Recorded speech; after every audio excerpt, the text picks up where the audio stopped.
కాస్త వివరం దొరికితే చాలు వీళ్ళు క్షవరం చేస్తారు. అదేనండి ఈ సైబర్ నేరస్తులు. ఇప్పుడు కొత్త రకం మోసాలకు పాల్పడుతున్నారు. ఈ విషయమై అలర్ట్గా ఉండాలని పోలీసులు సూచించారు. రాష్ట్ర ప్రభుత్వం నిర్వహించిన ప్రజాపాలనలో అభయహస్తం దరఖాస్తులదారులను టార్గెట్ చేసేందుకు సైబర్ అటాక్స్ జరుగుతున్నాయని హెచ్చరించారు.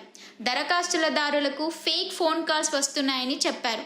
అభయహస్తం దరఖాస్తులకు కేటుగాళ్లు ఫోన్ చేసి మీకు ఇందిరమ్మ ఇల్లు, రేషన్ కార్డు, గ్యాస్ సిలిండర్ మంజూరైందని చెబుతారని వివరించారు. దరఖాస్తులో పేర్కొన్న వివరాలను చెప్పి నమ్మిస్తారని, ఆపై ఫోన్కు ఓటీపీ వచ్చిందని ఆ నెంబర్ చెప్పాలని అడుగుతున్నారు.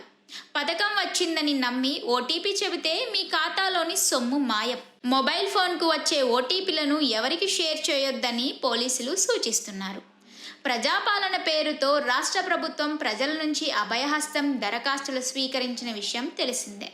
ఎన్నికల సందర్భంగా ఇచ్చిన 5 గ్యారెంటీల అమలు కోసం ఈ అప్లికేషన్లు స్వీకరించింది. రాష్ట్ర వ్యాప్తంగా 6 రోజుల పాటు నిర్వహించిన ప్రజాపాలన కార్యక్రమానికి విశేష స్పందన లభించింది. మొత్తంగా 1.25 కోట్ల దరఖాస్తులు వచ్చినట్లు అధికార వర్గాలు తెలిపాయి. అయితే వివిధ పథకాల కోసం దరఖాస్తు చేసుకున్న వారిపై ప్రస్తుతం సైబర్ నేరస్తులు కన్నేశారని పోలీసులు చెబుతున్నారు.